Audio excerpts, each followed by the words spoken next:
It's time we take apart my brand new, barely 10 minutes old, Google Pixel Fold. It didn't do too well during my durability test. The hinge seems mostly fine, but the frame has catastrophically snapped in multiple places. Today we perform the autopsy, see how Google designed their folding hinge, and find out why the Pixel Fold is as fragile as it is. Let's get started.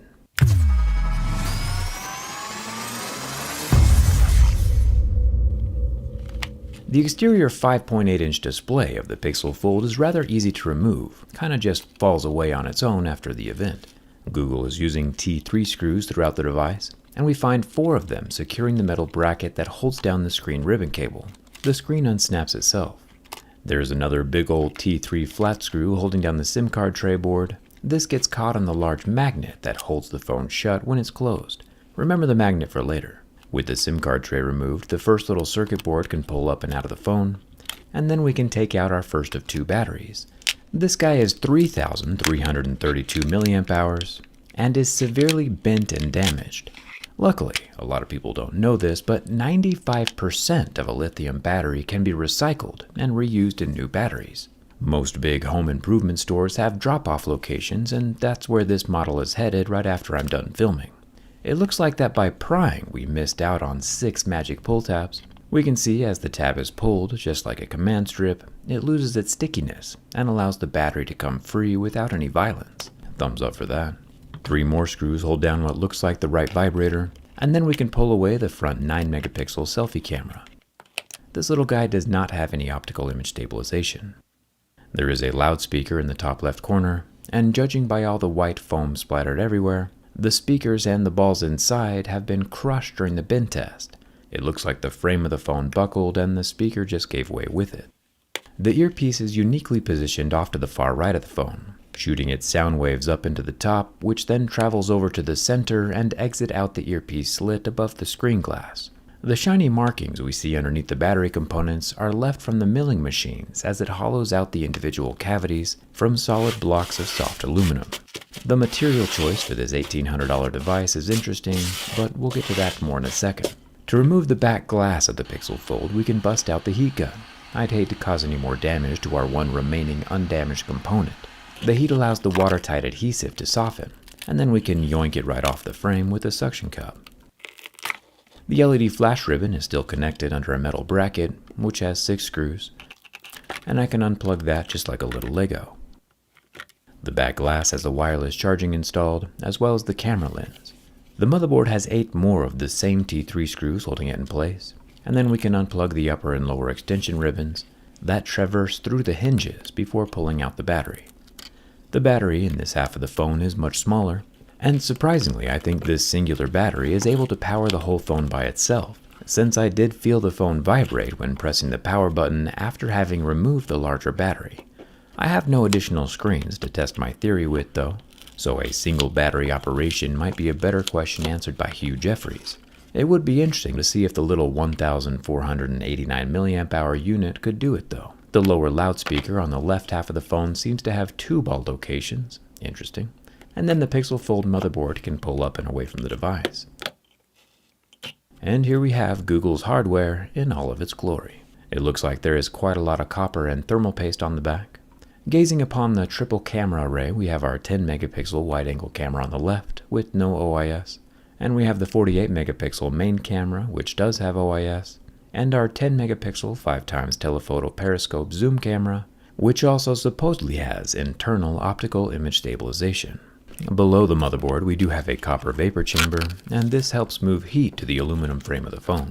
I know other reviewers have called this frame stainless, but it's actually definitely aluminum, and definitely a huge reason why this phone failed the bend test.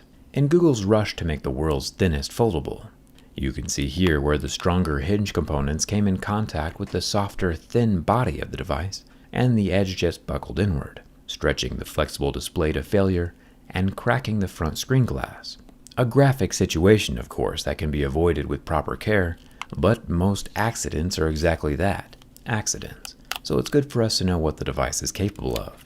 The waterproofing between the 2 halves is different than what we found on Samsung's folding phones. Samsung uses a goopy rubber filler, while Pixel's using more of a hard plastic. My opinion is that just like the caulk that surrounds a bathroom bathtub is flexible, I think Samsung's waterproofing solution is going to last a lot longer than the Pixel's, which is good because Samsung's folding phones actually live long enough to need it. But kick them while they're down. Speaking of Samsung, let's scope out the flexible folding display, which supposedly has ultra-thin glass installed, because UTG or ultra-thin glass is a Samsung trademark. Peeling off the black bezels around the flexible inner display is easy enough. It's really interesting to learn that Google has teamed up with iFixit to supply replacement parts for this fold. User-replaceable replacement parts.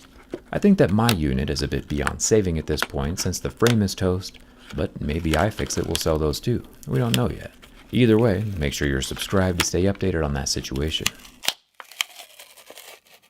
With the flexible display removed from the phone, we can see that the screen has the same metal slats that we saw on the Samsung Fold 4, which helps strengthen the screen crease.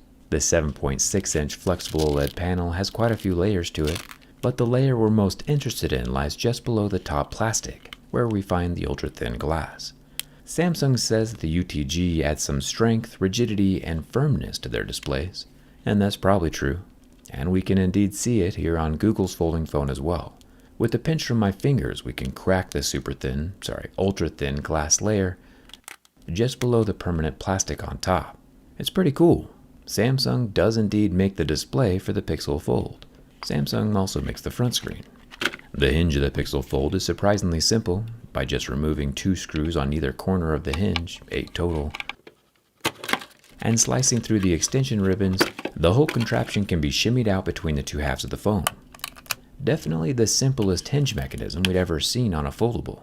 Now, Google says that their hinge is a custom dual-axis quad-cam synchronized mechanism made from mirror-polished multi-alloy steel. So let's break down those buzzwords and figure out what's actually going on. Not all steel or even stainless steel alloys are magnetic, but judging by the fact that we know the frame is aluminum, since Google said so, and since a magnet does not stick to the sides, the magnet also does not stick to the center spine. But that spine isn't actually doing any of the pivot work, and probably isn't technically even considered the hinge.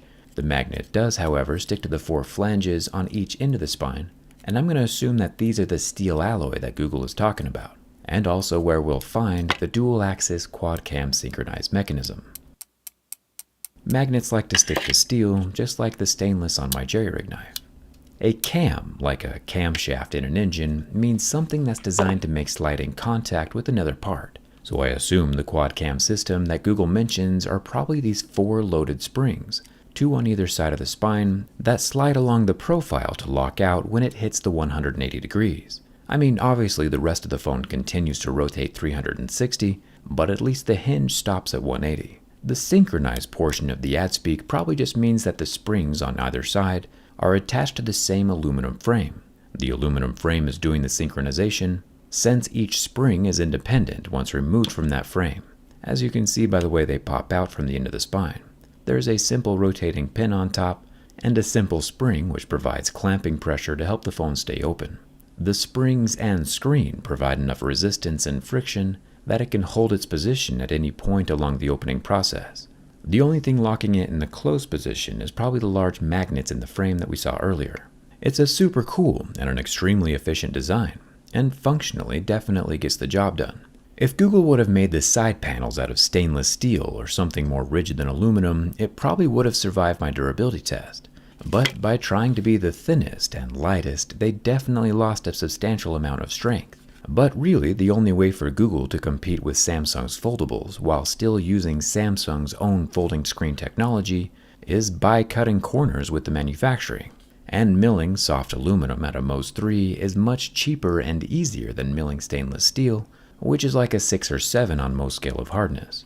But as we can all see, as thin as it is, the aluminum just can't hold up. If you want to see the insides of your own device with substantially less carnage, I've gone ahead and made teardown skins that cover more than 100 different devices. So there's a very good chance we have one that fits whatever phone is in your pocket, or your tablet or computer. You can see the insides from the outsides with the link in the description. Overall, I think Google did good. Minus the aluminum frame thing, I am looking forward to seeing what they come up with next year. Hit that subscribe button and you'll see it here first. Thanks a ton for watching, and I'll see you around.